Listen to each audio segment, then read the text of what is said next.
Welcome back, and thank you for joining us this afternoon session on National SDG 4 benchmarks, which is mandated by international community to monitor country progress to SDG goals and targets, as well as technical co-lead on data and monitoring to the SDG 4 high-level steering committee. The Global Education Monitoring Report, together with the UNESCO Institutes for Statistics, has been working with countries to set SDG 4 benchmarks for progress for 7 indicators between now and 2030. Since the adoption of the 2030 Agenda for Sustainable Development Goal, Sustainable Development, the Education 2030 Framework for Action called on countries to establish appropriate, immediate benchmarks for the SDG indicators, seeing them as indispensable for addressing the accountability deficit associated with long-term targets. Currently, 9 out of 10 countries have directly or indirectly taken part in setting these benchmarks. Today's discussion will offer insights into the development of national benchmark for measuring progress towards SDG 4 in a meaningful and comparative way. Over the 60 minutes, we will have an opportunity to hear how the benchmarks can stimulate and contribute to policy making, as well as domestic and regional dialogue around education ambitions. To get us up to speed on where we stand with the development benchmarks and to hear more about the latest analysis on what benchmarks are telling about prospects of achieving SDG 4, now we will watch a short video prepared on SDG benchmarks.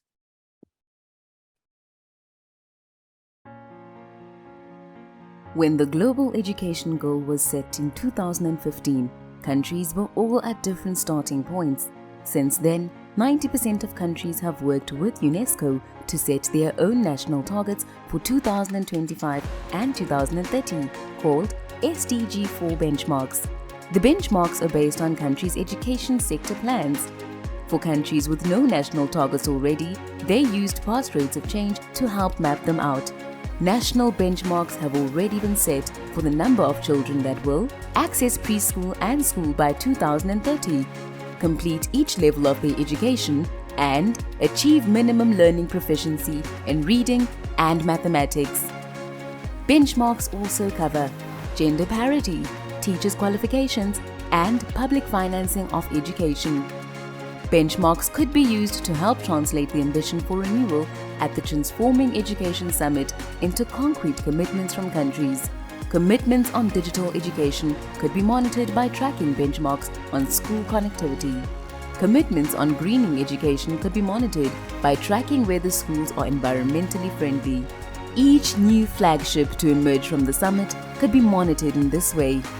This will provide critical accountability for the commitments set during the summit. It will help drive greater national ambition for achieving our common goals.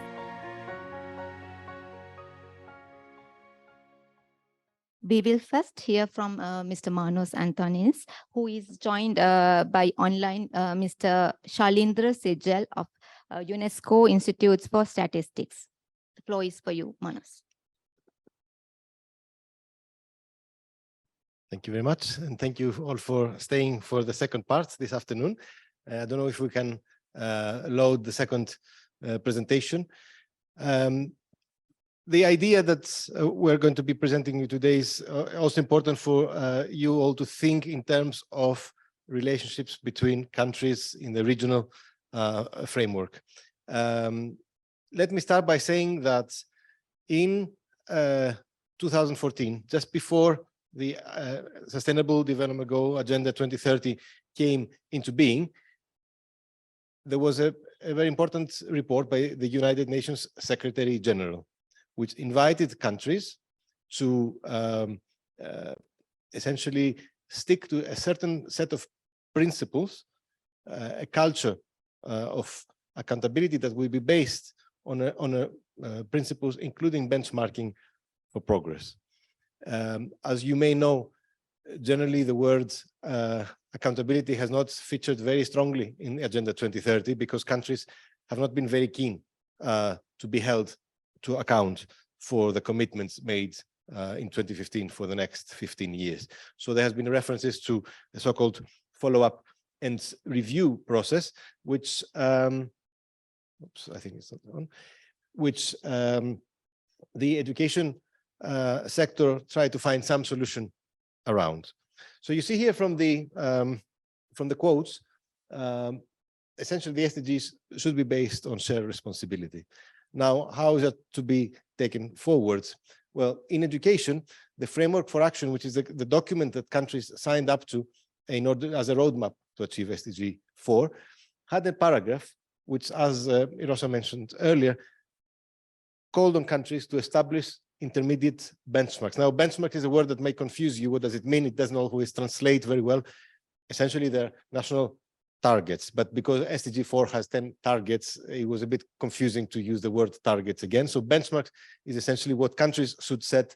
And the emphasis in the paragraph there was on accountability. What is the idea? The idea is that we have a global agenda which says every country should achieve 100%. And of course, countries start from very different points. And if you ask them to achieve it, then of course they will not be able to. And that means that nobody is held to account for the progress. So the idea was to find a way to engage countries so that they monitor some aspects of their progress through targets that they would themselves set.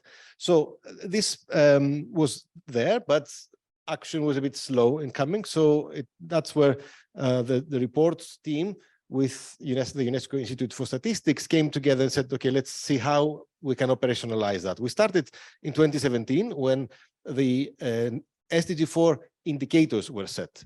And we mapped the way, we looked around at how different countries had gone around this idea, starting with regional organizations. And a very good example, of course, of a regional organization that had a regional education strategy with regional indicators was the European Union, where the countries got together. They had not an education agenda, but an economic agenda that education should serve, which is, of course, in itself controversial because there are so many other frameworks than just an economic strategy that should mobilize education. But let's say that was the principle that they followed. And they had 7 indicators to be achieved by 2020. And what they did was that they set a common target for all countries.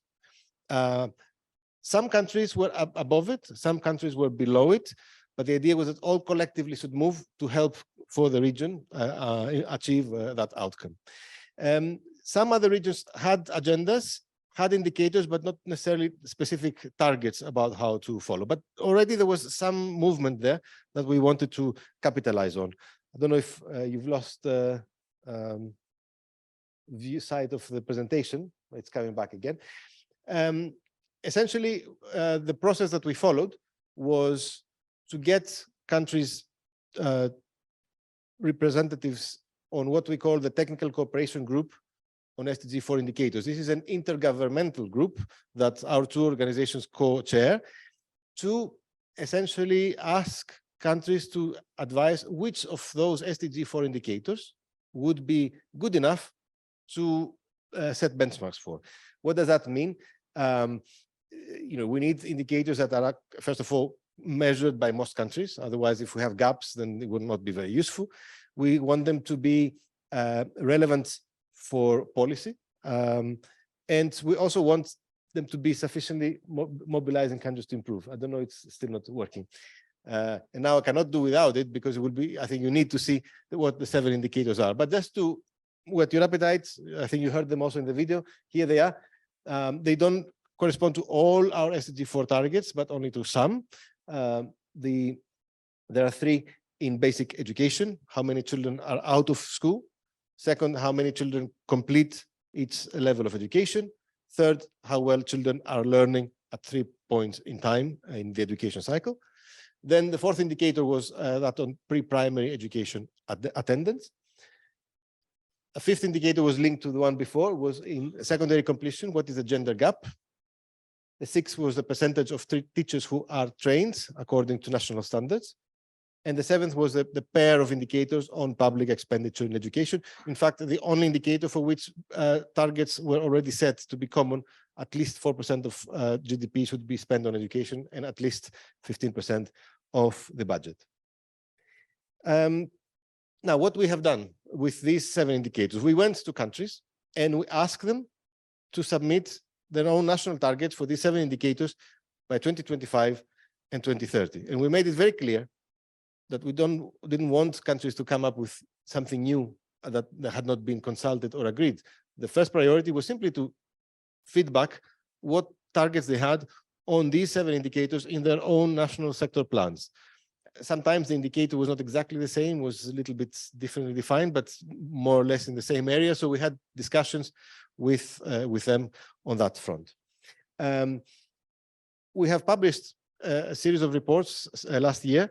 The first was in January, which explains the process.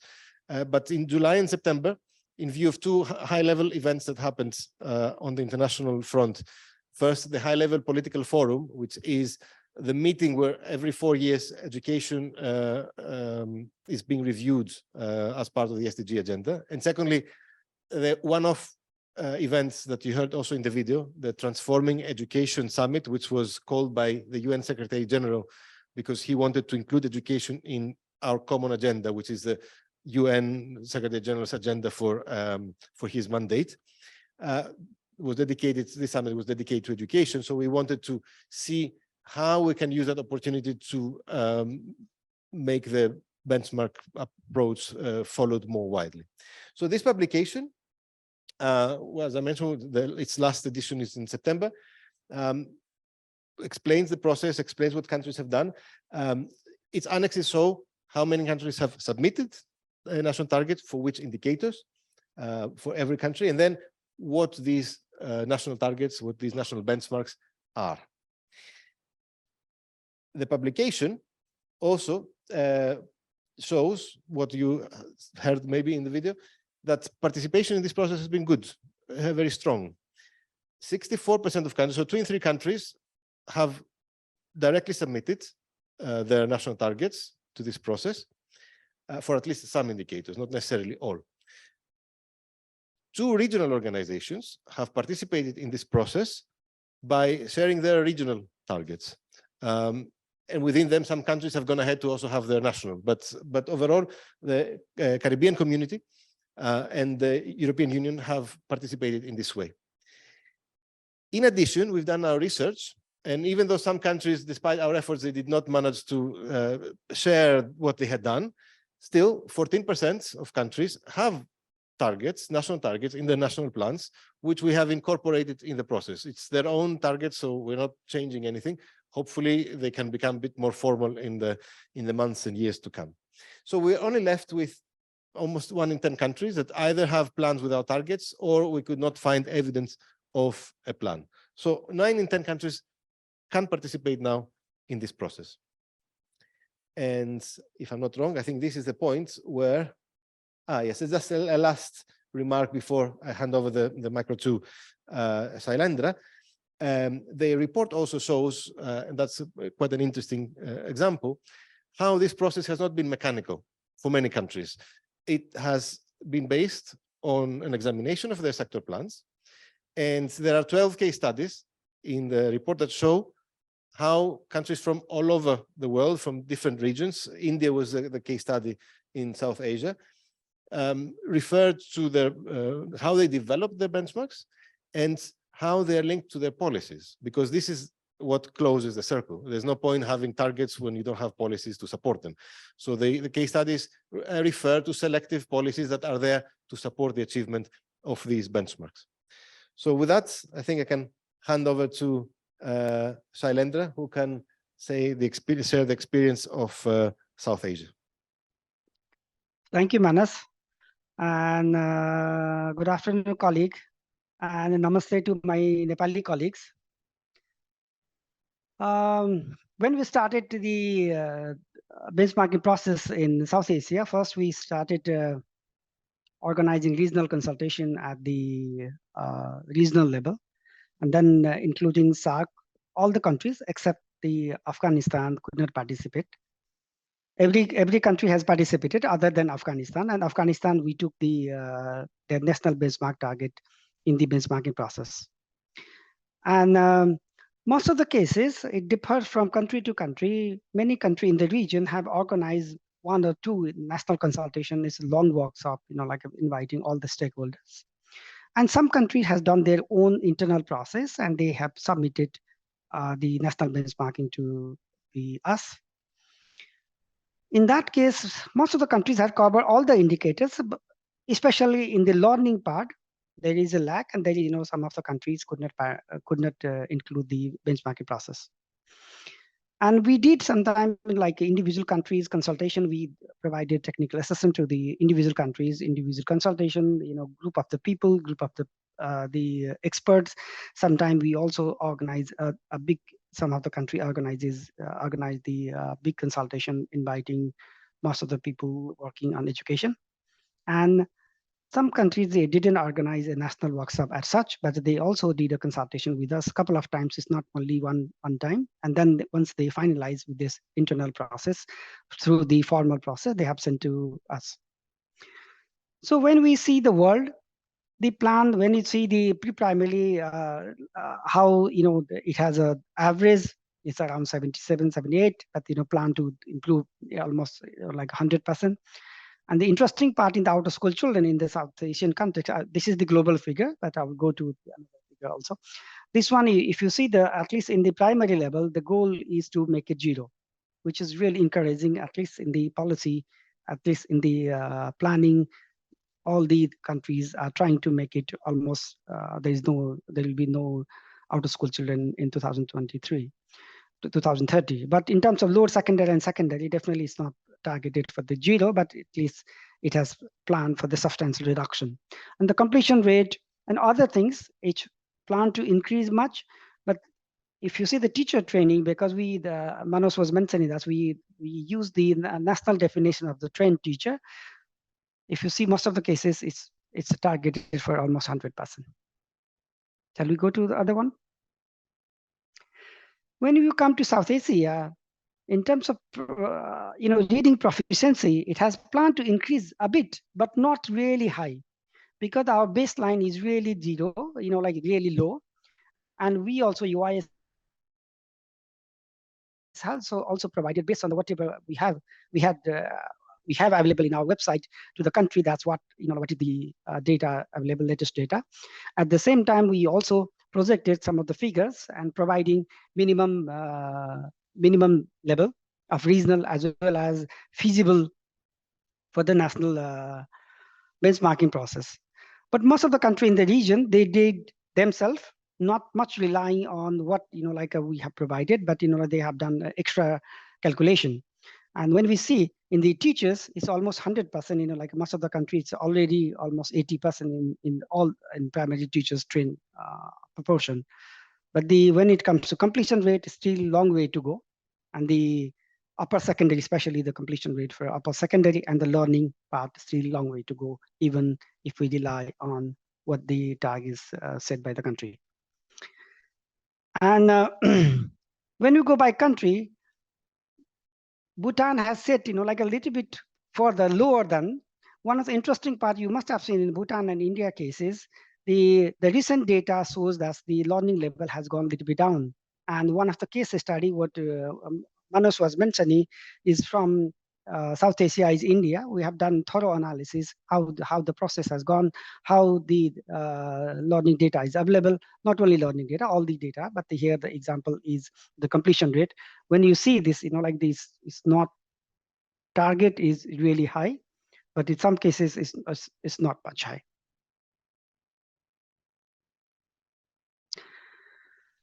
And the regional benchmark also, when we had a discussion at the regional level, we also discussed the additional indicator, looking at the experience of other region.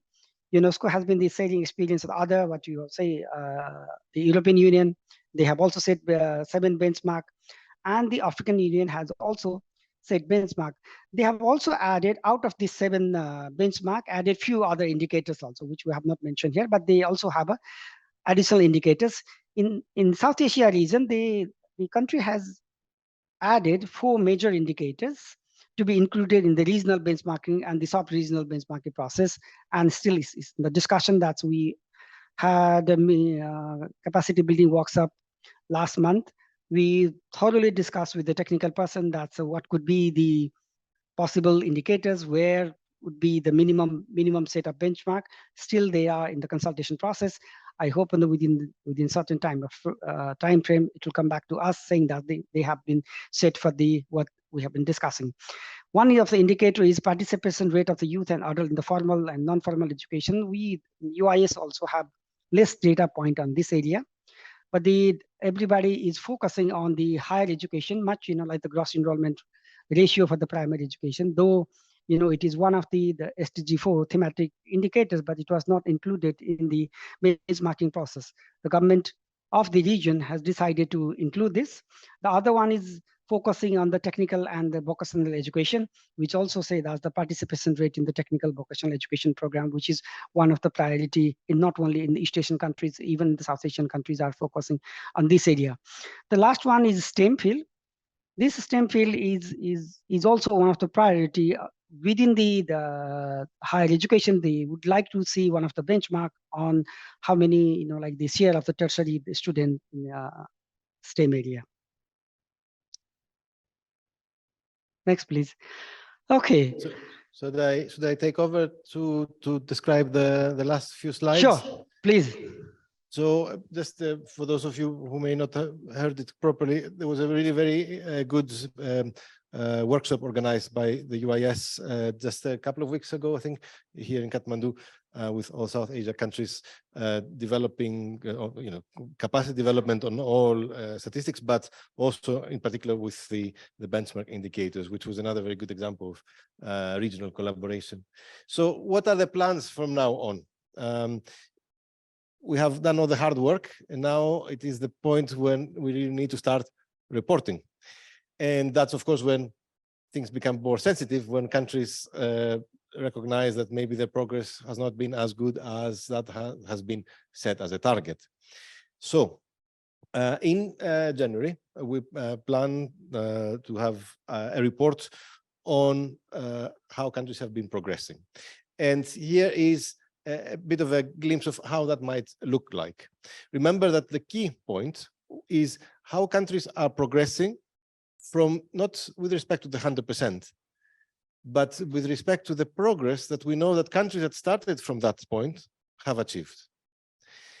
Now, that could have been easy if we know that countries generally have progressed in a particular way.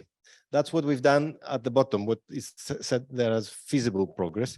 We know that in the past, countries that were at 50% of lower secondary completion rate have progressed by certain rates.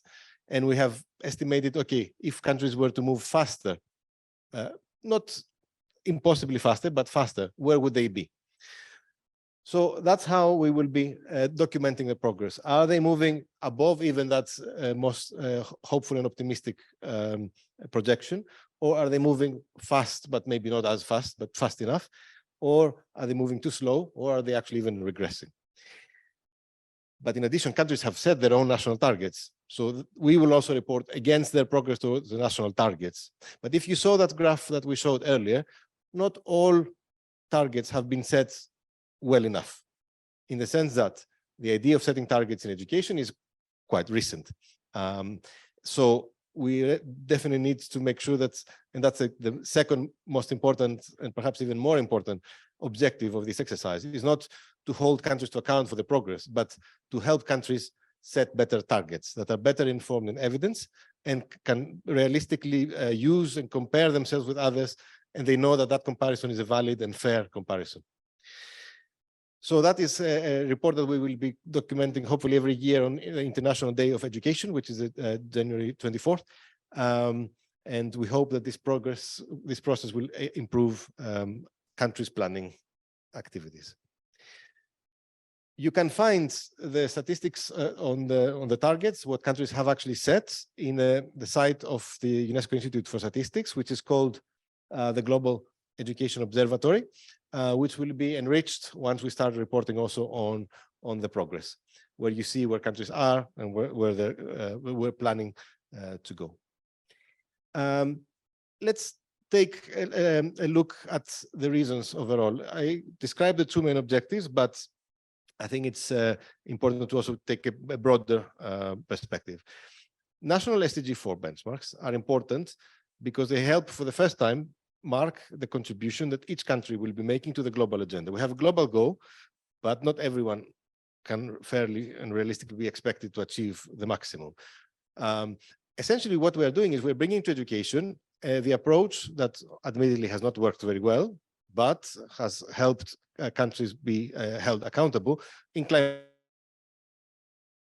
change, where in 2015, with the Paris Agreement, countries have committed to this national process whereby they set specific targets that are being monitored very, very closely. Very few, hardly any other sector has tried to do that, so it is quite an important development. And essentially, we're trying to make progress context specific. As I mentioned, it's not about comparing everything to 100%, but to the starting point. Ultimately, we just want to lift countries' progress to be a bit faster than how they would have grown anyway, because most of these indicators generally increase. But we want to mark those that have managed to grow faster than would have been otherwise the case. And if you see, and that's I think a very important point also for South Asia, what we're trying to do is to link national targets, which exist in some contexts, with regional contexts and regional strategies which exist but are not necessarily aligned, and especially the global, so that these three levels are more seamlessly linked to each other, because so far we see often things moving in very different directions and lack of communication, different indicator definitions, different data sources, different timelines. We try to bring some kind of coherence, which I think will be important for all actors concerned. And we think also that because there's a criticism, why are you focusing on 7 indicators? There are more. And indeed, there is no doubt that there are more indicators. However, variety has been very important. It has opened our minds, but it's also difficult, especially when you operate at the global level. And we want to draw attention to data gaps, at least for these indicators that we agree are so important for any ministers of education's dashboard that they cannot progress unless they really know where they stand. So a key objective is to draw attention also to potential funders where the data gaps are for these key indicators and try to improve them. And it's also a reminder, this process, that some countries have plans without targets or without clearly specified targets with timelines or definitions that are vague. So that hopefully also serves in that respect. But ultimately, what we want to do is to also have a common reference framework so that all different activities can be fed back to something common, a common language. And that's what has actually brought us to this linking of this benchmarking process with the Transforming Education Summit. I don't know how many of you have been aware about it, but it monopolized attention over the last 6 to 9 months. And what we tried to do was to say, okay, whatever conclusions are being reached, how can we summarize them in some concrete findings? Because we have an SDG 4 agenda. Inevitably, in a long period of time, priorities change. And I think the Secretary General said COVID proved to be a very difficult moment because inequalities were exacerbated. Climate change is, of course, becoming ever more a concern. And what is education's role in that? Digital transformation is accelerating. Again, what is our position? So what our proposal was essentially to mobilize the community and say, if the community does agree on selected few priorities, because we don't need more, we already have plenty, then let's use the benchmarking process to not just agree on something vague, but to take 1, 2, 3 maximum priorities and send them back to countries to say, okay, what are they going to do on this agenda? So that's what essentially our call for action consisted of. And I can perhaps summarize that. Essentially, 7 areas of activity were privileged or were given more prominence during the Transforming Education Summit that are here on the right-hand side in these different colors. Was an initiative on education in emergencies. They're called global initiatives on foundational learning, on gender equality, on greening education, digital transformation, education financing, and youth participation. These 7 global initiatives were somehow distinguished. And we said, for most of those, we already have benchmark indicators. So we can follow to some extent, only partially. We cannot cover everything because it's not possible and it's just too time consuming and people's attention is distracted. But at least for some of those, we have. But for 3, greening education, digital transformation, and youth participation, we don't have any indicators yet on the agenda. So maybe that's where we should be focusing our attention.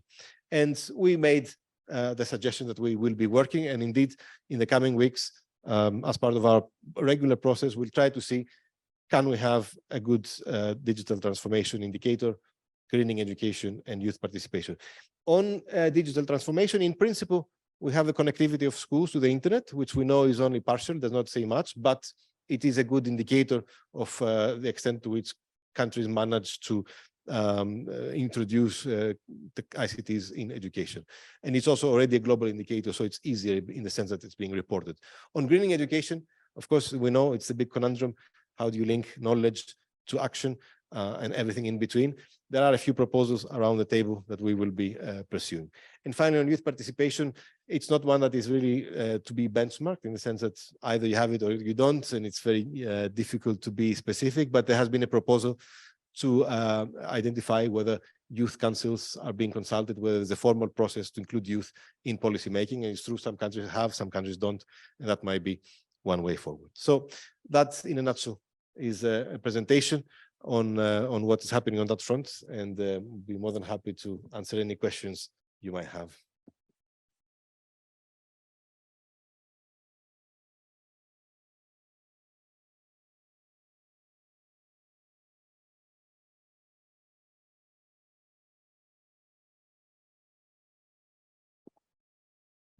Thank you, Manas, for your informative presentation, and it's very interesting. And I would like to thank Shalindra also for getting us involved, the SAARC, into the process of this regional benchmarking.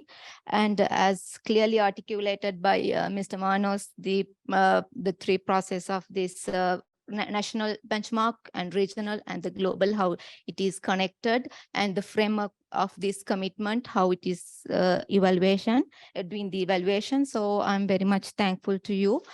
Before opening the floor for the interactive sessions, I would like to pose one question to Shalindra. Although you have very well depicted that this regional, national benchmarks, and there is a regional benchmarks as well. But I would like to hear from Shalindra, why regional benchmark in addition to the national ones? Can you give some your observations on this? And as well as I would like to hear from you how we are using the benchmarks for the policy making. Okay, thank you, Rosa. Yeah, it was a pleasure to have you during our discussion. The why it says that if you have noticed Mano's presentations, we have selected few indicators, only 6 indicators at the beginning. Then later on, we have also added 1 indicator on gender gap and upper secondary completion rate. It was based on the suggestion made by Technical Cooperation Group. It has not covered all aspects of education. That was one of the area was concerned. Basically, those who are interested to move forward, not only focusing on the primary education or primary education learning, the country wants to move forward on the tertiary education and the technical and vocational education, because within the countries, within the region, the economy of the country and the development of education is differs from country to country. That's why they wanted to add, so that within the region they can see not only within the region, within themselves also how they have progress, or there is a gap, so that they can concentrate on this area. That was the basic philosophy, and it was a demand from the country that there were more than this. But later on, when we did a survey, that which one has a more vote or more interested to include, that's why we right now we have 4 indicators. Coming back to your second part of the question is very interesting, like whether it is part of their national planning process or not. Many of the indicator which has come from their national plan. For example, let's take an example of India. I'm here. So what they have already planned in the planning process, the Niti Aayog, the National Planning Commission type of agency in India, it has already set the target. That's where they want to move it in 2025 and 2030. Based on that, the Ministry of Education has formed a team and discussed about this and what could be our strategy to reach that way. So it is whenever it comes in the planning process, it's been included. Let's take another example of Nepal, because they have a school sector plan. Most of the targets are aligned with the school sector plan. And when it comes to maybe next year or after 1 year or after 2 years, when we start revising it based on the latest data available and the country's priority, it is not like written in the stone. That's, we cannot change this. Once, like a different process starts, we'll have opportunity to revise if there is some progress or something needs to be changed or revised. Third thing is, it's not like all the countries in the region has submitted all 7 indicators. Some countries have not submitted, especially on learning and completion rate. If they have a new data, new plan or new targets, new benchmark, they are always welcome to submit. And once we update the data, we'll also update accordingly. Thank you. I hope I have explained what you have been asking. Thank you. Indeed. Thanks, sir. Shalindra, sorry I keep you talking because I know you're a good speaker. So let me, can you explain a little bit about this? What are the extra steps that the countries has to fulfill the commitment made in 2015 for setting the SDG 4 benchmark? Is there any extra steps that we need to fulfill? I think in terms of benchmark, maybe then I have to explain a little bit. I have to go a little bit more than benchmarking now. What you have asked, when the international committee has sent the benchmark, there are 12 global indicators which are supposed to be reported by each country, but based on the methodological thing, based on many things, it has not been reported or not available by all the countries. For example, if I take example of 4.6.1, which is functional literacy. In the region, only one country, Bangladesh, has been conducting functional literacy survey every 4 to 5 years period gap. Similar way, there are a few other indicators also. It's not available, which has been set for reporting for 12 indicators. And once you go beyond 12, there are 43 thematic indicator, which is also part of the most of the national planning process. Most of those who have worked intensively on the SDG 4 indicators framework. For example, Bangladesh has developed NSGS, National Strategy for Education Indicators. Same like Nepal has also done the similar exercise with us. In that case, they have a full set of indicators. It's not only this 7 indicator or 12 global indicators. They have a full set of additional indicator which they have been working to produce, analyze, and use at the national planning process. Now, come back to your question. It also depends on how global community goes. That's which as an indicator to set the benchmark. What Manos was mentioning, that there are 4 or 5 additional area has been already identified. But to to finalize the indicators, methodology, metadata, everything takes time. It is interagency expert group, then also TCG, technical cooperation groups. And once they finalize it, once we finalize all the methodology, it will again come back to member state to work on this area with us or with the loan, and then it will be available. It will be like a set for the benchmark in the additional indicator which we have been discussing. Thank you, Shalindra. Now I open the floor for the audience for your reflections. If you may wish to pose any questions, Manos and Shalindra are with us to answer your questions.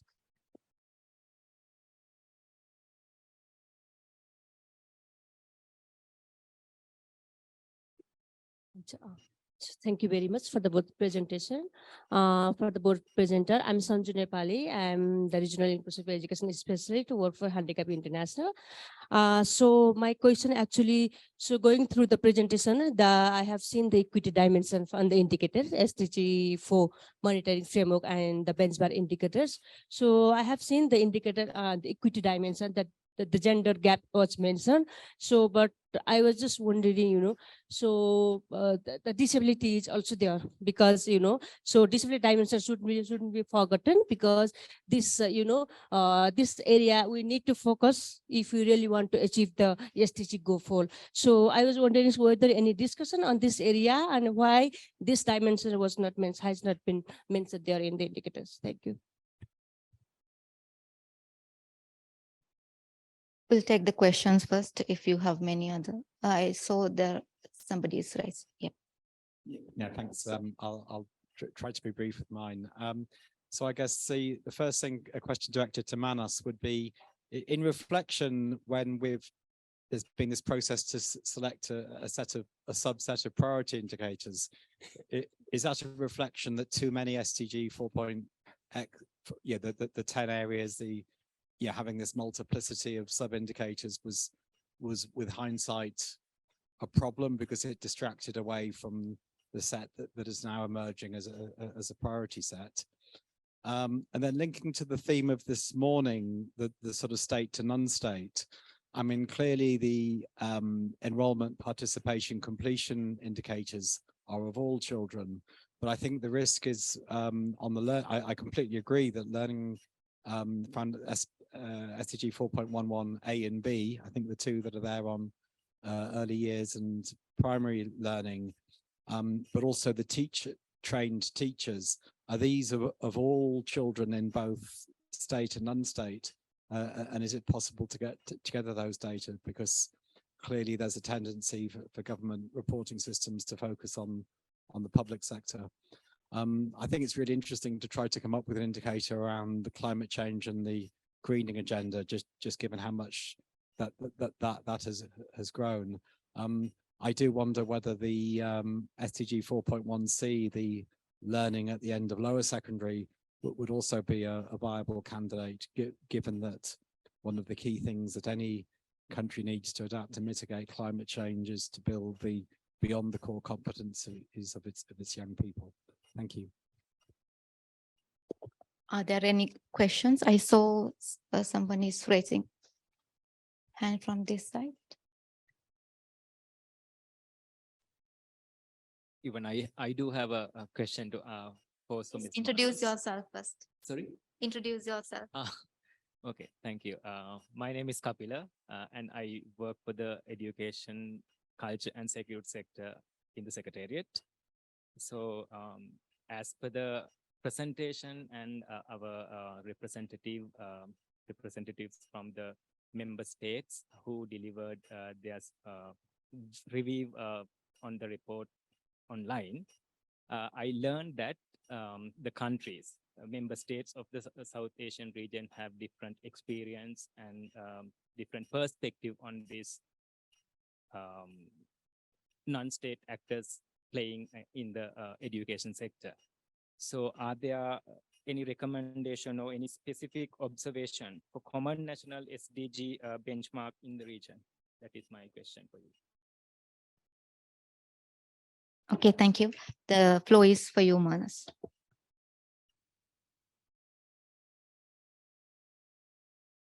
Thank you for the interesting questions. Let's start with the equity question. Equity, in fact, did prove very difficult as a concept to set benchmark for.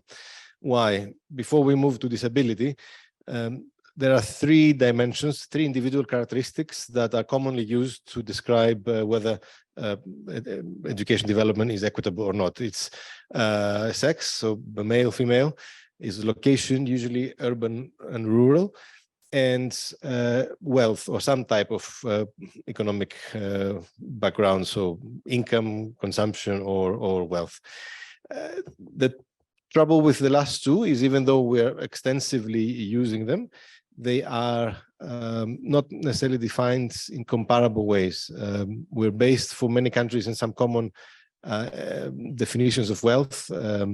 It's through household surveys. You go and ask households if they have a set of assets, from land to the quality of the housing to some appliances, etc., and you construct some type of ranking of how wealthy households are or not. But that's done for groups of countries which follow similar types of household surveys, but not in all countries. And then that kind of comparability breaks down. Even urban and rural definitions are very different between countries. And there are some attempts to homogenize them, but as things stand, our main sources of information do not provide that. So that's how we end up with those three, just with the gender gap in completion. Now, disability would have been a good candidate in the sense that in recent years there has been a massive mobilization to improve the way we document disability.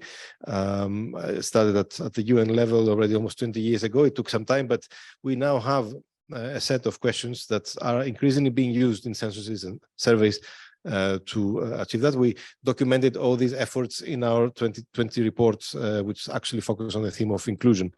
At the same time, there are problems. Not all countries have incorporated those. And in addition to a narrow definition of disability that focuses on primarily sensory mobility and intellectual disabilities, there are others who argue that this group of functional difficulties would be broader. UNICEF, for instance, is applying such wider definition for their main household survey. But that is, again, probably appropriate for children, but somehow, again, it's not a global set of questions. So we are constrained by the types of data we have available. And as I mentioned before, given that we wanted to have indicators that have almost universal coverage as much as possible, then clearly that was not possible with disability. But we would not rule it out that in a future iteration, maybe after 2030, that issue may come back and maybe the situation might have improved in terms of all countries adopting same ways of asking the relevant questions, because that is a precondition. On the set of questions that Ian asked, and which I'll refer to them, I'll respond to them from the global perspective, but maybe Shailendra can, to this and to the next question, maybe add the South Asian perspective. There are two ways of looking at it. The broader set of indicators, I think, has been very important in drawing attention to the very wide range of issues that affect education. It has been also very important because it has helped introduce the idea that our sources of education is not only one source of information, as was the case before 2015. By expanding the range of policy issues that are captured by the SDG 4 monitoring framework, which is, as you may have heard, split in two parts. Is the global one with 12 indicators that every country is supposed to report on. But we also have thematic indicators within education that are altogether another 30 ones. And they have opened the opportunity to use multiple sources, even non-official sources of information. And that in itself, I think, has helped democratize a little bit the situation, and has responded to the call from the UN for a data revolution that incorporates these multiple sources. Now, we may not be able to report on all countries for them, but we do get, essentially by now, for almost all indicators, a good global picture. And I think that enables us to continue the conversation and continue provoking policy discussions and ideas on that front. But for the very specific objective of accountability and improved planning, yes, inevitably we needed to make a subset selection in order to focus on a few areas that the countries can start having a dialogue. As I mentioned, even in the very well endowed environment of Europe, the countries there decided that 7 indicators were enough. And I think that's probably the maximum we can afford. But of course, the world is a much more varied place, so we can have maybe 1, 2 more, as I mentioned, as a result of the Transforming Education Summit. As I said, Shailendra can respond to the question whether all these indicators capture public and private. I think generally speaking, countries have improved their education. I will add, Manos. Once yes, you please. finish it, you finish it, I'll add. Okay. They have improved their education management information systems over the years. So I think we have less and less the case than we had a few years ago of a fragmentation where actually private providers were being under enumerated.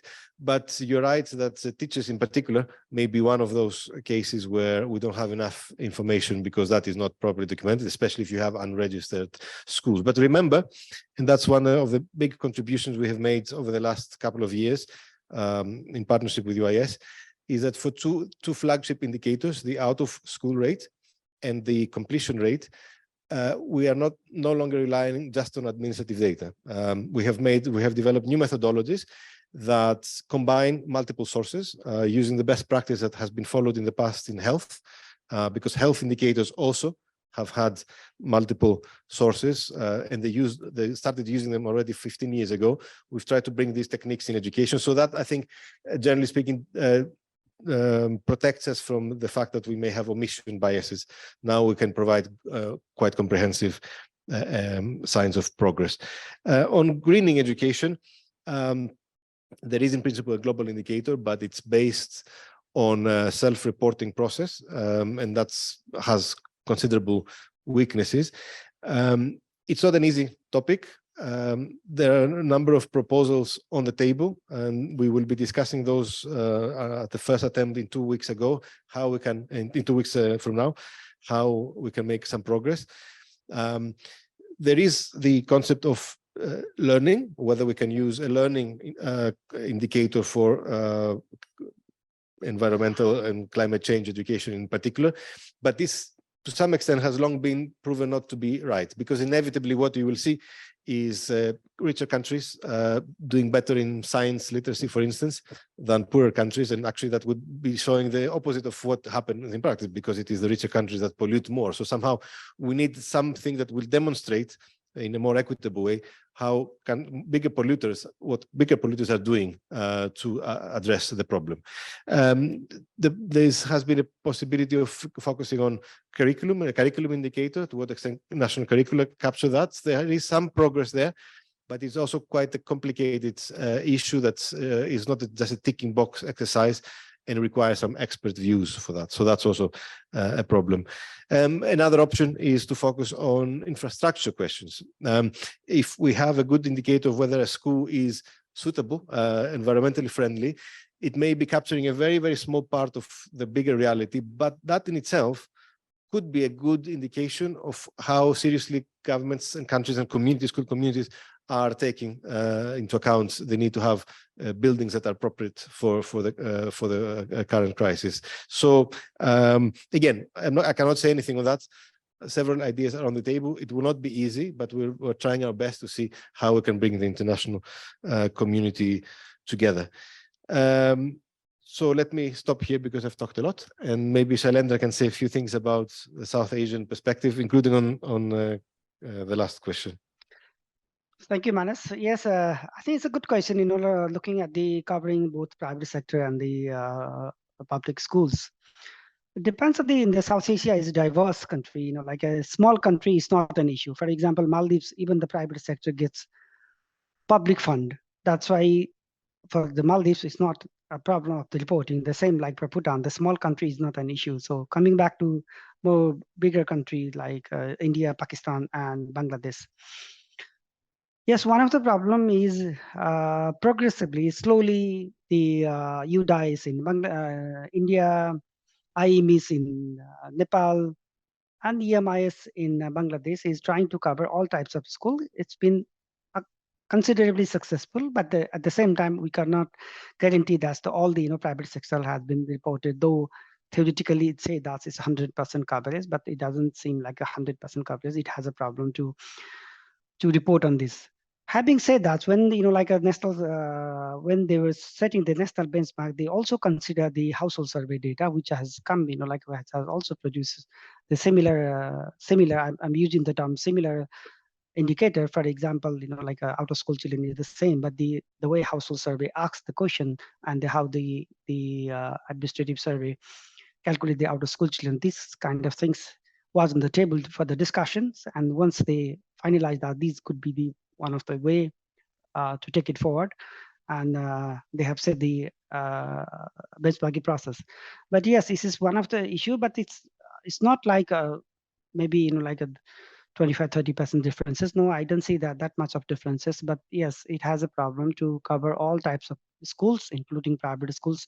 When it comes to report, it's maybe like a 60, 70, 80% reported, or even 90%, but not. I think it has some issues. The last question is very interesting. I think one of the area is what you were saying. That's the why we don't have a common indicators. Then we have to go for the history. The SAARC Secretariat, along with us, has developed a SAARC monitoring framework, which has been theoretic in principle. The Mal-led statement has endorsed to implement it, and we are in the process. Theoretically, last year or this year, we are supposed to organize a technical meeting, which will be endorse all the indicators and the benchmark for the SAARC region as well. In this, the whatever draft at present we have, it includes most of the indicator which has been selected for the national benchmarking process. But later on, maybe once we start, discussing technically, politically, maybe we also need to think about what like an emerging indicator has been discussing, and what like the climate change and other has emerged recently. Maybe one of the area to include and get endorsement from the ministerial level meeting. Thank you. I stop here.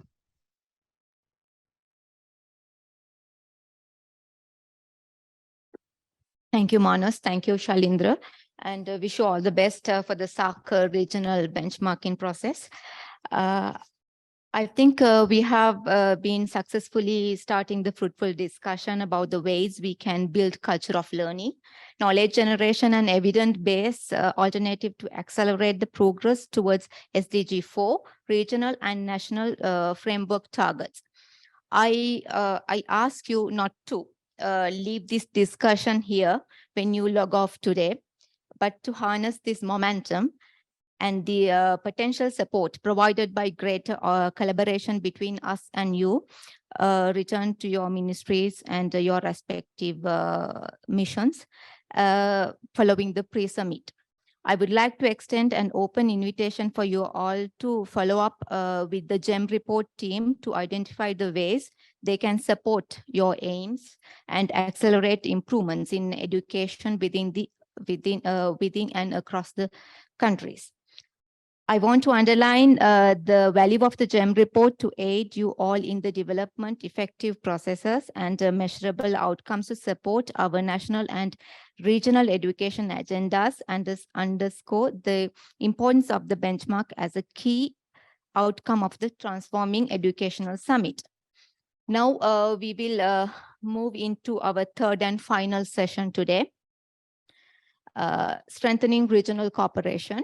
The purpose of this session is to capitalize on the presence of GEM report team with us here today and brainstorm on ways we can bolster collaboration and information exchange amongst our various entities, and to establish new working modalities to strengthen progress towards SDG 4. Now we will watch another short video prepared on this regional collaboration.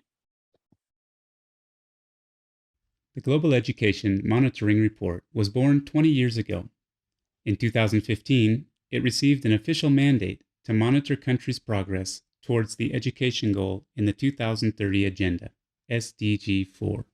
Published by UNESCO, the report has two defining features. First, it mobilizes its own resources. Second, the report is editorially independent.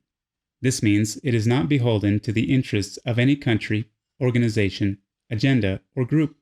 It holds all actors to account for their commitments to SDG 4. Since 2002, one report has been produced almost every year.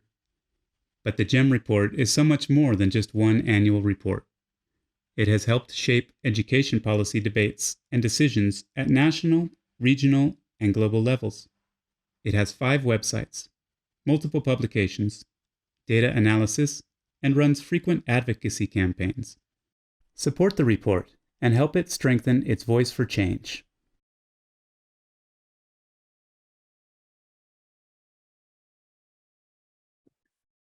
I will give again the floor to Mr. Manos to present some opportunities for you to engage more closely with the GEM report.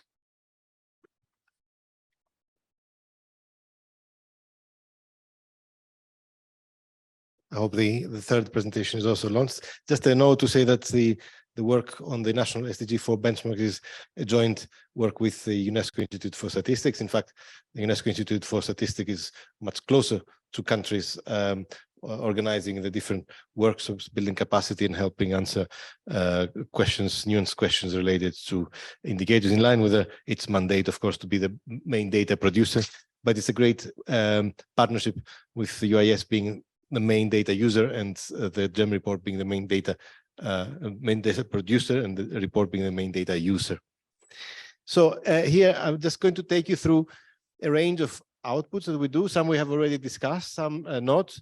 And it could give you an opportunity to understand a little bit how countries can potentially engage. This is, for us, of course, a very difficult task because we're a small team based in Paris. It just happens that you find 3 of us here today. It's a coincidence or lucky coincidence, the stars having aligned, but overall we're a small team. Nevertheless, we try our best to try engage countries. And here is essentially what I'm going to present briefly, an overview of what we do and ways in which potentially we can collaborate with the countries in the region and of course with SAARC as an institution. I think we saw this the video. So a reminder that we exist since 2002 with our global reports and the mandate that I described. You see at the bottom the thematic reports since 2015, including a potential color for our report in 2024 on leadership. And as you heard, it's not just the one single global report. There are so many different variations of, you can find the report online. We have a summary, which I will describe in a minute, but we have all this wide range of outputs that try to cater to as many audiences as possible. The youth, gender and regional editions to which I've referred, policy papers, which you haven't heard, online resources, which I will refer to some of those, our blog, and a very extensive communication machinery that has animations, videos, publications in print and social media, and so on. And our contribution to the SDG 4 architecture, of which the benchmarks are one prominent example. Here are the 3 parts or 4 parts of the presentation. A few entry points for engagement in the global report, a few opportunities for engagements through other or ideas for other outputs, and our governance arrangement, which you probably have heard already something about. So here's the global report. The global report has a cycle which used to be about 18 months, now has extended with the addition of other outputs. It starts with commissioning an expert to write a general think piece on the topic of the report, which is then followed by a concept note, which describes how the GEM report team is going to focus and cover this issue.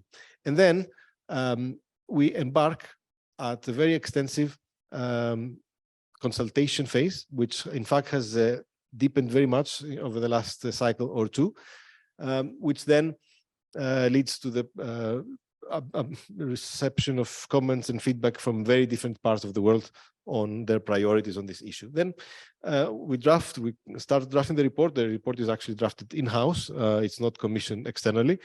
And one of the big pieces in innovations in recent years is to document how every country approaches the theme of the report, which I will describe. Once the report is finalized, We have a summary edition in multiple languages, and that includes many South Asian languages. And then we have launch activities, dissemination activities, in which again we engage with countries. And not only countries, but also with NGOs, civil society organizations, regional organizations, international organizations, etc. So when it comes to consultations, I can't even think how many consultations we've had for the technology theme, a very, very extensive number, where the objective is to collect examples and ideas, how people feel the theme of technology in education matters to them and what they would like to see as content.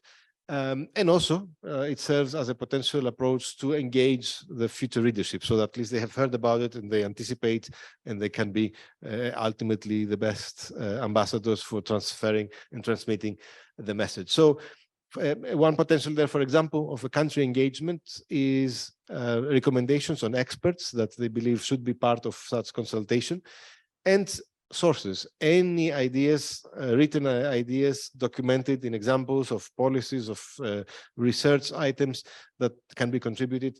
That's definitely a most solid way of engaging with the report preparation.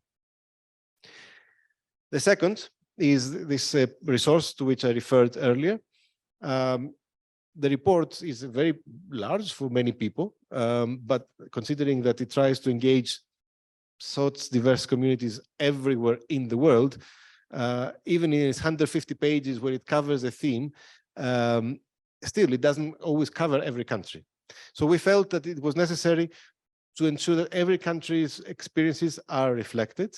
So what we have introduced is this website, which we call PEER. PEER is essentially a set of descriptive country profiles that show what are the main laws, policies, and programs that countries have implemented or enacted for that particular theme. And we started with the theme of inclusion, where you can find basically all countries' experiences on that, which really helped us to then summarize the information that we received for some general patterns. How do countries define inclusion? Do they include all groups? Do they include some groups? In what combinations? How do they implement? Are the schools inclusive? Are they integrated with separate classes? Are they segregated? And so on. So that was the only way we could produce such general patterns. We repeated that with the 2021-22 report on non-state actors, which documented how every country in the world regulates private education from pre-primary to adult to tertiary education. And we're continuing now with profiles on selected, because of course it's a huge topic, selected aspects of technology and education, how it's managed and how the teachers are prepared, for instance. And we will follow that next year, where we will start documenting how countries select, recruit, and prepare and train head teachers, education leaders at the school level, which is an area where we actually feel we don't have enough information, comparative information from around the world. In some cases, selectively, we also cover some additional themes, not the theme of the report, for which we cover every country, but some themes we find interesting. We have some resources and some good partnerships, and we do that. So we had profiles on how countries approach equity through their education financing policies. And we have also launched a series of in-depth profiles on climate change, communication, and education. The second batch of which was actually launched earlier last week at the COP27 summit in Egypt. And what are our objectives? Well, as I mentioned, first of all, to fulfill our mandate that we cover every country, which we were not able to do before because we had not managed to find a way to organize that work. But ultimately, we also want these resources to be used to improve policy dialogue, primarily at the regional level. Often, countries come to such meetings, each one presenting the latest thing that they're doing, but we lack a common base of presenting some of these issues in a comparable way, because every profile has the same structure for every country. So that's why we would like ideally to see. Now, when we prepare these, which are primarily desk-based, it's our team that prepares them, with some support for some areas where we have linguistic challenges with external experts. we also then feed it back, send it back to countries through the UNESCO channels, asking for validation, because of course it's inevitable that we get many things wrong or incomplete, but we just want to get the ball rolling, as they say. So we want to make sure, and that's another potential engagement with countries, which we didn't used to have, but it's relatively new, for countries to participate in validating. Hopefully, and that's our long-term ideal, is that there is a structure in every country that receives these profiles year after year, so that they don't come randomly, but there's already a preparation and a process for that review to be done in the most efficient way. The third fourth engagement opportunities is at the dissemination stage. I already mentioned the summary, which is translated in 30 languages. Overall, over the course of our existence, I think we have probably translated materials in maybe 70 or 80 languages. So there's a lot of potential there, but it needs also interest from countries to see the summary of the report translated. I can't remember how many languages we plan to have the summary of the regional report translated, but I think there are quite a few coming in the coming months. And then we also need engagement of countries in the organization of national, regional, sub-regional events, which is really necessary, as you gathered from today's wonderful event. And finally, we have our regional reports. I don't need to say much, just you understand that's one way we try to reach countries by engaging with regional bodies and regional organizations. That was also an innovation for us, in the sense that we did not used to have partnerships in the preparation of our documents for some important reasons. But when it comes to regional documents, we think that that was really extremely important addition to our work, to engage with partners at regional levels. As you see in the next report, we will be collaborating with a regional organization.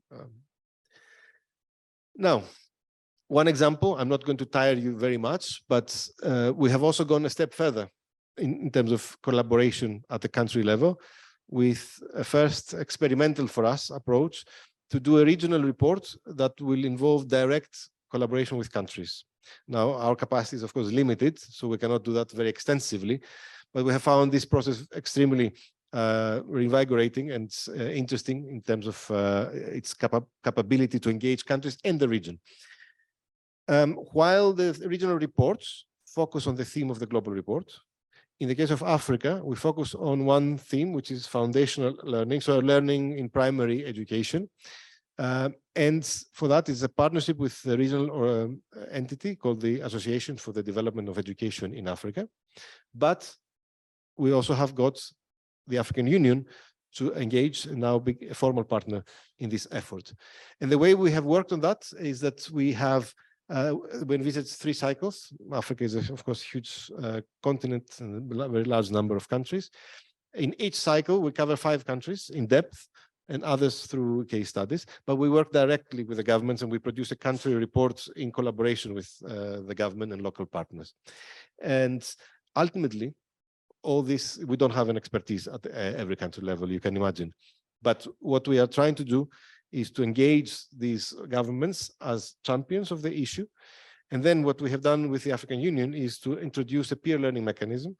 The African Union had the peer learning mechanism, but it was a little bit disparate in the way it was organized and maybe not well resourced. So what we're trying to do is to bring different parts of that mechanism to focus at least on this issue and see how countries and organizations can work together to improve. And you see here, this is our analytical framework. It covers aspects which are important also for South Asia. And I'm mentioning that because South Asia is seeing an increasing interest in the issue of foundational learning.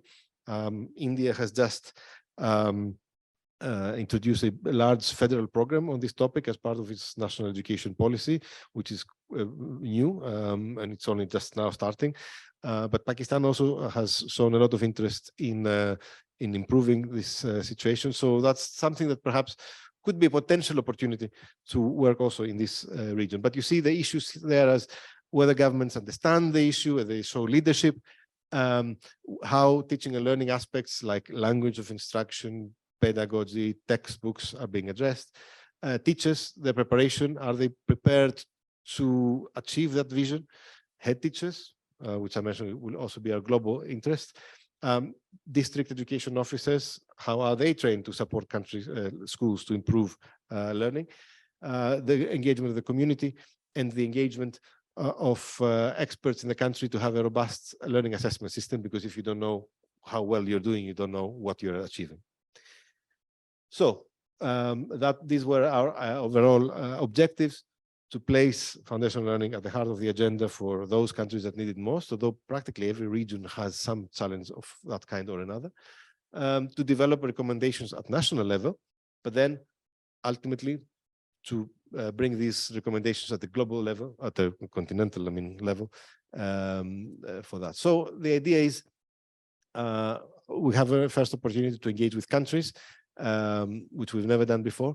And then we also need country support, at least those countries that participate in this process, to support the communication, because they are to be the champions. They focus on this topic when they come to regional fora. They focus on this in their interventions, and that in itself generates the dynamic you want to see for any major policy change. I won't say much, but just to say that the national benchmarks are, of course, another way through which we engage with countries, thanks to our partnership with UIS.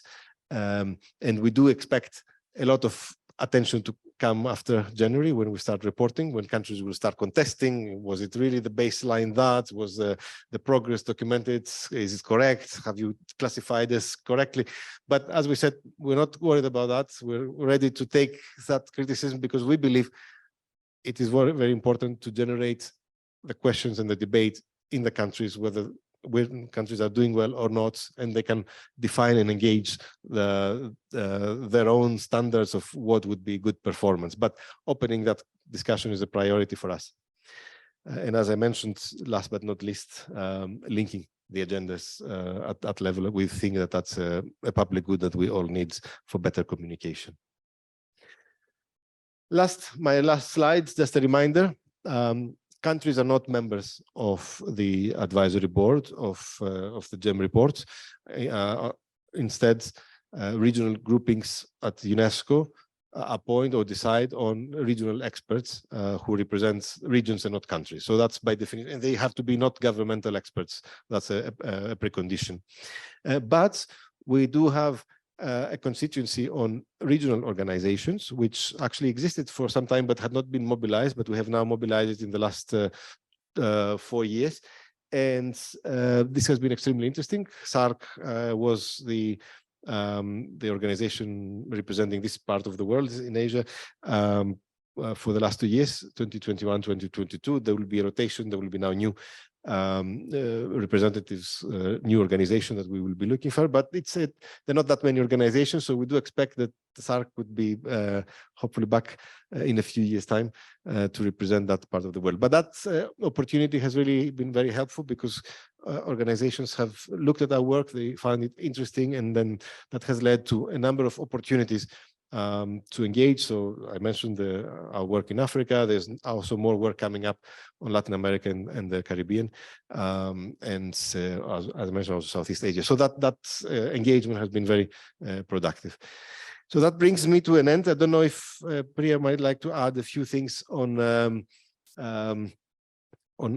other related activities that are of interest, so especially on the role of linking education with other sectors.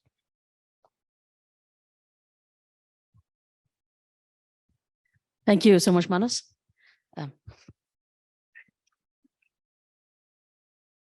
I just wanted to use this as a segue to have more of an interactive discussion. So much, it has really been a day with you off the GEM report. And you saw that we've been around for 20 years doing global education monitoring. And so many of these new advances have happened under the directorship of Manos, which include, the benchmarks project, the spotlight report, the non-state actors report, which we were talking about in the morning. And one of the sort of real issues that come up on the sort of global challenge of the Sustainable Development Agenda is that when we think of that world, when we think back to 2015, when the world was sort of saying that we need another round of global goals, part of the goal was to sort of learn from the mistakes of the past, right? So all of you many of you work on different sectors, from what I can gather.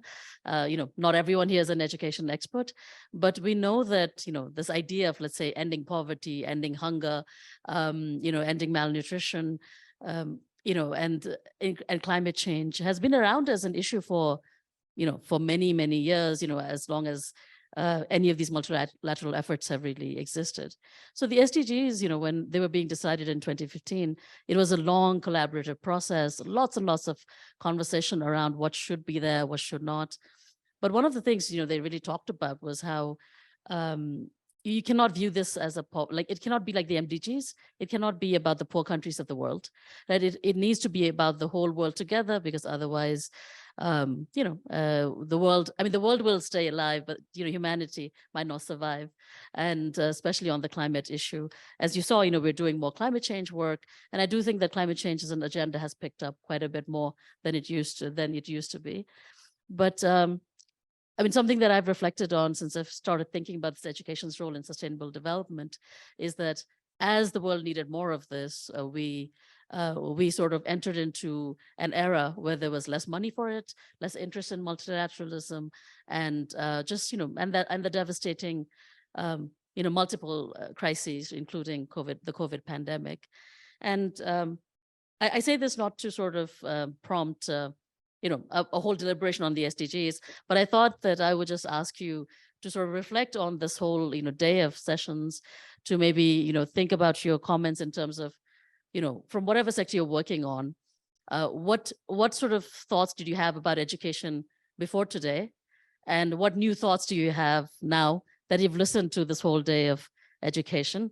And we would really love it if you had like a few sort of comments, especially if you're working from other sectors.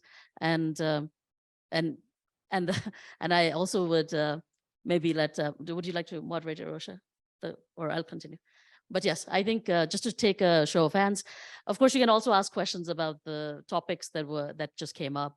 But I would like to hear from the SAARC, from the representatives from the Institute and from the Secretariat, if you have any thoughts or reflections. And I'm sure the mic is being passed around. Yeah. Okay. Thank you very much. So my name is Rajkumar Dungana. I'm from Norwegian Embassy. So thank you very much. This is very interesting presentation. So one of the questions actually, that came to my mind after hearing this very interesting session is, because this regional cooperation in education and utilizing the resources and the knowledge that you produce from the gem that is you are producing over the time, how this kind of, this cooperation cannot happen in one sector certainly, right? Some of the regions are much more integrated, there is a regional cooperation is quite substantive in terms of economic and other aspects, while this region is less, in terms of business and other cooperation is quite limited. So how do you actually bring those lessons from other regions and integrate here, and how do you see the potentialities, and do you use the same approach? Because approach-wise, when some sectors, the political sensitivity around education may be less compared to other sectors, so how do you use these opportunities to using education as a factor that promote more regional cooperation? So that's one of my questions come to my mind. And the second part of the question is that how do you actually, utilize what is your follow-up plan? Yes, the evidence is there, but how do you make the countries and the regional organizations accountable that they are using the data for their actions? A very good first question. And I can say that we have long looked at the power of regional collaboration in the education. Having worked at the global level, we often find it very difficult to have a meaningful discussion given the vast variety of contexts. which often ends up being a discussion mainly between the richest countries and the poorest countries, because it's mediated through development assistance issues, and the middle, which is progressively larger and larger, becomes larger and larger, is kind of left out and not so interested. Now we know that education is not, as you rightly said, a topic that people like to talk about with other countries. It's a national prerogative, and nobody wants any country to comment on their curriculum or their textbooks. And I think even the idea that we have an indicator, global SDG 4 indicator, that ultimately calls on countries to self-report whether their curriculum might be racist or might be divisive or might be exclusionary, is of course, a bit unrealistic. You cannot bring such discussions in such ways. However, I think I mentioned the example of the European experience, which found one way. It may not be the best way, but they said, well, we all recognize that education has to support our social and economic development. So let's make it a pillar of our economic strategy. And I think the approach they followed there, which I think offers very valuable lessons. I'm European, so maybe I'm bragging a little bit on that, but I think it was a sensible one. And of course, one that has happened over 40 or 50 years, not something that happened overnight. So let's be also realistic. The question is to have the will to try, was that no targets were set or anything to start with. It was just a sharing of experiences. It became progressively more and more organized and structured to end up having targets, because ultimately countries benefited from that exchange. The preparation of the background work, there's an agency within the European Commission that does that with national units in every country that provide the information when they're asked. So there's a secretariat that produces reports that are objective, whether some practices are done or not and how. And that's, I think, generate interest because people saw benefit in it. And that benefit is easier, of course, at the regional context than at the global context. So what I would say is you need an entry point. And I can imagine even in South Asia, there are entry points to discuss some issues. So let's not rule it out. There are ways. It could be student mobility. I mean, many international departments in education ministries focus on student mobility. Okay, it's a relatively simple objective. Of course, we have also instruments on higher education, collaboration, recognition of qualifications. You can start from somewhere. Some topics are easier than others, and that in itself offers the entry point. And all you need is an entry point, because then I think one will bring the other. We had, at the beginning of this process, when I mentioned that we started in 2017, because we really believed in that process. In fact, going back even in 2015 at the World Education Forum in Korea, which started the SDG 4, we organized a panel where we brought regional organizations to talk. But in 2017, we had also a short paper, which you can find on our website, where we documented how every region was organizing its work, whether they had an agenda, whether they had a monitoring framework, whether they were following on that. And at that time, of course, the South Asia one was recent, that maybe the framework was coming, but we saw that, of course, this hasn't happened. But maybe the answer is, let's start from something less ambitious and but concrete, and something from which all countries stand to benefit. On the accountability question, as I mentioned, I think it's good to have some rigor in the way we monitor. We have been monitoring for 20 years, but we felt we cannot monitor on the basis of global objectives that remain sometimes a little bit obscure, in the sense that it's unfair to start judging everyone from the same context. But again, we have tried to nuance that. Accountability is something that people become defensive about, and understandable, because often data do not tell the full picture. So, but I mentioned, and I will repeat it, the idea is to combine accountability with an opportunity for countries to improve the way they set their targets. And I think that's, again, what we feel is perhaps the key that can open a little bit that door, so that people don't feel threatened, but they say, okay, yes, let's see how we can make our targets meaningful, ambitious. And that in itself, of course, brings with it some accountability. If we have the right support for visibility, for communication, that the initiative is well documented. People can start fighting about it, they can start criticizing, but at least there is a way to engage in the conversation.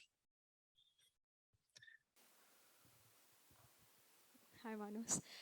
This is not my question, but I was having lunch with Mr. Jamaluddin Ahmed, one of the directors of SAARC, and he wanted to pose a few questions, but I think he's still in a meeting. So his first question was linked to how do we counter the risk of focusing where countries might focus too much on indicators, but only on the indicators that are related to quantity. So avoiding or sort of relegating the quality indicators to the sidelines by showing their progress in the quantity indicators. So how do we counter that? And the second question he had was related to how education is so intrinsically linked to the employment industry and the economy in general. So how can we ensure regional cooperation that ensures that the progress in education is also met is absorbed by the economy and the employment opportunities available? Yes, good question. That also reminds me, Priya did not refer to it. Every report, I mentioned it earlier at some point, every report has a chapter on the relationship of education with the other SDGs, and Priya is responsible for that work, where we take 3 SDGs each time, and we look at 2 things. First of all, how do the other sectors affect education? Because often changes in context affect education, but also how education affects developments in these other development areas, with particular reference also to how education, which is we often forget, affect the capacity of sectors to deliver these goals, because we often forget that for agriculture you need the trained agronomists, for energy you need the trained experts, even for instance for transition to green energy you need all these new sets of skills. You can go on, water engineers and water technicians. Education provides that, and we forget about it when we focus just on the broader trends. And that brings me to the second of the 2 questions about the links of employment and education. So first of all, education can provide the trained professionals, but then many of our problems are cross-border, especially with migration. And I think a few years ago when we had our 2019 report on migration and displacement, we focused on the idea of migration of skilled labor, let alone unskilled, which generates in itself another entry point for regional collaboration, which is regional standards and qualifications, not just at degrees of university degrees, but also of professionals.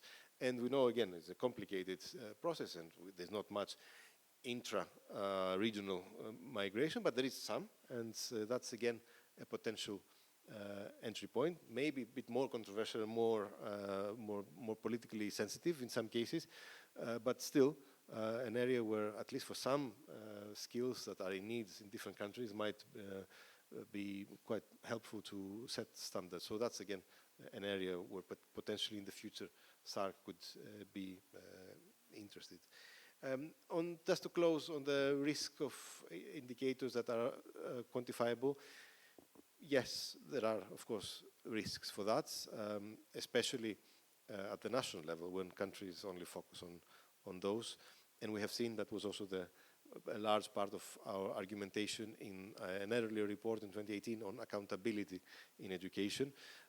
There are countries with no accountability and countries with far too much accountability, and those that have far too much accountability actually tend to focus on a very narrow set of indicators, and that's what causes the problems when you ignore the broader context and you just focus on narrow indicators just to make your accountability rigorous. You throw the baby out of the bathwater, as they say, by narrowing the interest. So yes, there are risks, but that's why I also defended the fact that our SDG 4 monitoring framework is broader. We were quite bold in trying to engage with issues, policy issues on equity in some indicators, attacks on schools, again, a topic that is very, very serious and important, but we're now using non-formal sources. More complicated indicators on teacher salaries, for instance, in ways that were not approached before, how teachers' pay is related to other professions. So there's such a wide range of things we're looking at. So we're really trying to minimize the risk, but inevitably, when it comes to really comparing countries, you really need to have common standards in some indicators, so only few indicators are suitable for that. I think ultimately to include more indicators that are of qualitative nature, you need boldness from countries to accept that they relinquish some of that authority to experts, to tell us, to invite them to tell us whether countries are doing well. Now, whether countries are prepared for that is, of course, another question. I think they're not, understandably so in many cases. Education is a social endeavor with a lot of political dimensions. But ultimately, if we really want, we cannot criticize the quantitative orientation if we're not prepared to accept expert views to guide us on the qualitative aspects.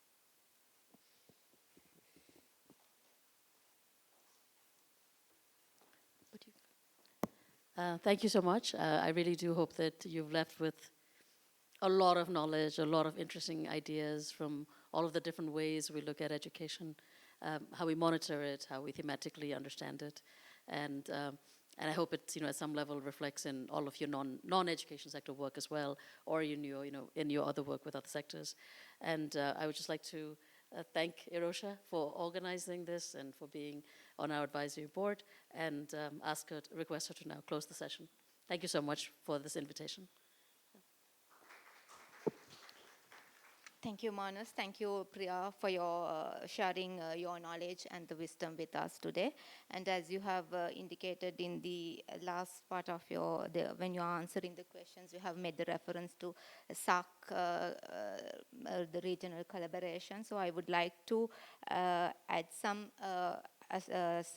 aspirations of SAARC for supporting countries' progress towards SDG 4 and why today's event would be an important step in our journey. At the 30th SAARC summit held in Dhaka, the heads of states government endorsed the SAARC development goals as recommended by the Independent South Asian Commission on Poverty Alleviation, and entrusted the Commission to continue its advisory and advocacy role in this regard.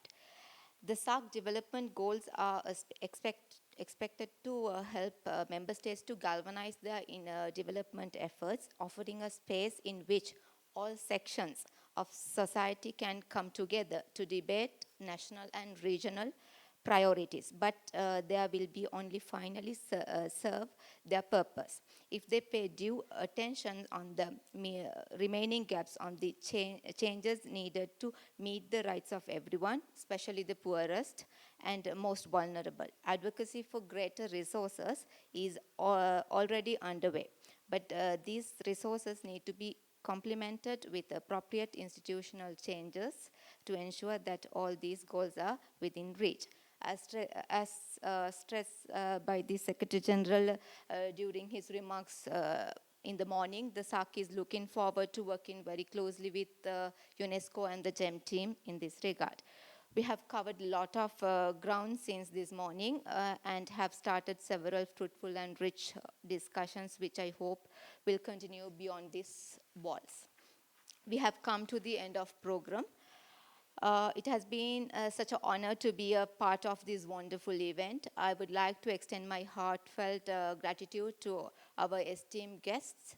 Our special thanks to His Excellency Mr. Asalarwan Veerakorn for being with us and guiding us today. Your thoughts truly inspired us, sir. Excellencies, the ambassadors and distinguished invitees from international organization and SAARC Secretariat, your presence is highly appreciated.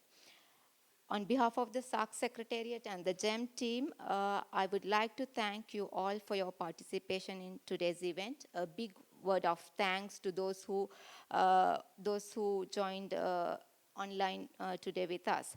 I would be failing in my duty if I did not thank my desk officer, Mr. Kapila Bandara, and my team at the education section at the SAARC Secretariat, and my dear colleagues at UNESCO and GEM team, especially Mr. Manos and Chandi, who have made this day possible. Thank you, Priya, for your wonderful cooperation for moderating this event. I would also like to thank event management team and the catering organizers too. Last but not least, I thank everyone, one of you, for being here and making this day wonderful and memorable one. A wide round of applause and thank to all participants who made this event memorable one.